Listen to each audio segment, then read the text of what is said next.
How do I become an S Corp? Well, you don't become an S Corp, but you tell the IRS that you would like your business to be viewed as an S Corp through an election. We're going to get into that, but first off, I am not your lawyer. I'm not your CPA.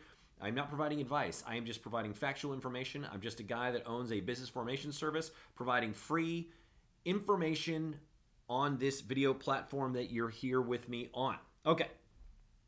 So yeah, what is an S Corp really? It's a tax election with the IRS, full stop.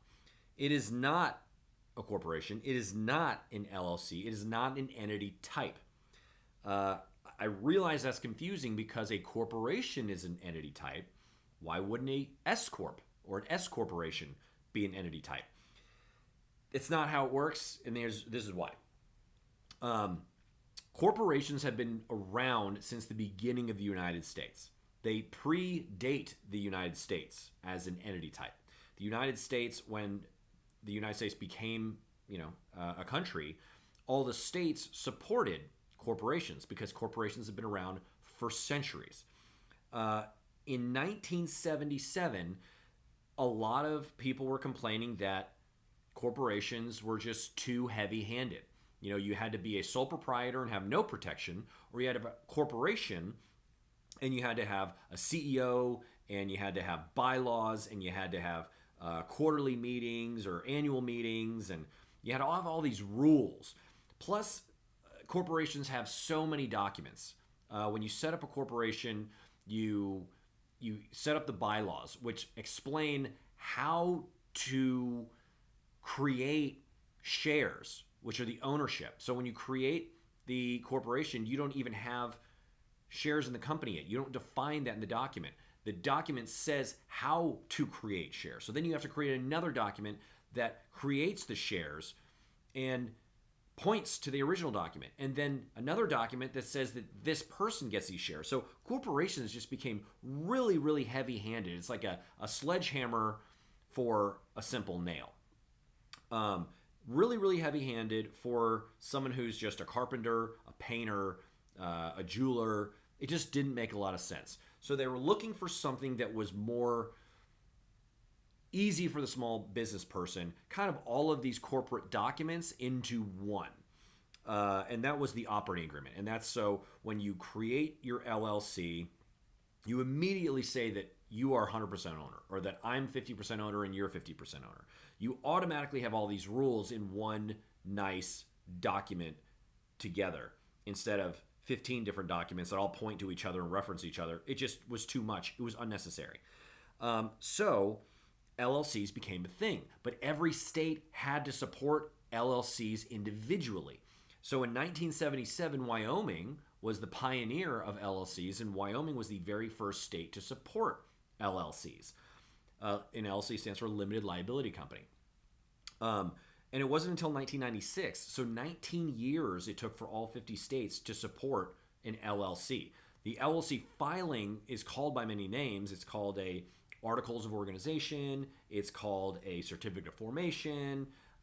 It goes by many names, but it's an LLC. It's a Limited Liability Company entity type. All 50 states support it. So that didn't get finalized. The 50th state didn't support it until 1996. And so that was only, 25 years ago. And so the IRS never caught up. The IRS never created a tax classification called an LLC. So you can't go buy an LLC or be taxed as an LLC in the eyes of the IRS. You have to be taxed as a single sole proprietor or a partnership or an S Corp. So those are your options as an LLC. If you're a single member LLC, you're the only person in that LLC, you're the only person that owns it, you're the only person that manages it.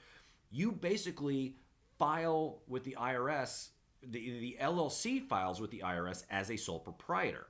It still is separate from the individual, but the LLC files its taxes as if it's a sole proprietor. If there's two people, then it's taxed as a partnership. Alternatively, you can tell the IRS, because there's certain benefits that an S Corp provides that others don't. First of all, you need to learn what those are. Google it, learn it. absorb it, see if it's right for you. Talk to a tax professional if that's what you want to do. But if an S Corp is right for you, then you tell the IRS, I would like to be taxed, or sorry, my LLC would like to be taxed as an S Corp.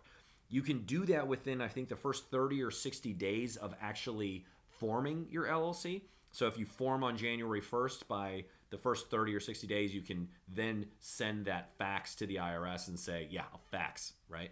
You send that fax to the IRS and say, yeah, ABC Tile needs to be viewed as an S Corp. Here's your paper form that I just faxed to you on this 1970s fax machine that I have in my house. If you don't do it immediately, every year you can kind of re-up. So at the beginning of every year, January, I think, to like March something, you can say, okay, well, I've run my LLC as a sole proprietor or been taxed as a sole proprietor for like 5 years, but now I've got someone in the business or someone else in the business, or I just, I've realized that I'm paying too many taxes, so I want to be viewed as an S Corp. So the first 3 months of every calendar year, you can basically say, okay, this year, IRS, I want to be taxed as an S Corp now, please, moving forward. And then on the following tax year, so like you do that in February of 2023, say, then in 2024, when you're filing 2023's taxes, you would be viewed as an S Corp. So how do you become one is you just file this tax election with the IRS in the manner that I just spoke of. So again, both corporations and LLCs can be taxed as an S Corp. It's just a tax classification. That's it. So hopefully you got, you learned something from this video. If you did, like, share, subscribe, tell your friends, find me on social media and like give me a thumbs up or a high five or drop into my DMs and tell me how cool I am and how awesome I am at doing these Blackboard videos. Or go to betterlegal.com and support me to create more of these videos. I am able to create these videos because Better Legal finances me because of people like you that form through Better Legal. So we've got a whole host of other videos. If you have questions, ask them at betterlegal.com or in the comments below, and I will see you on the next video.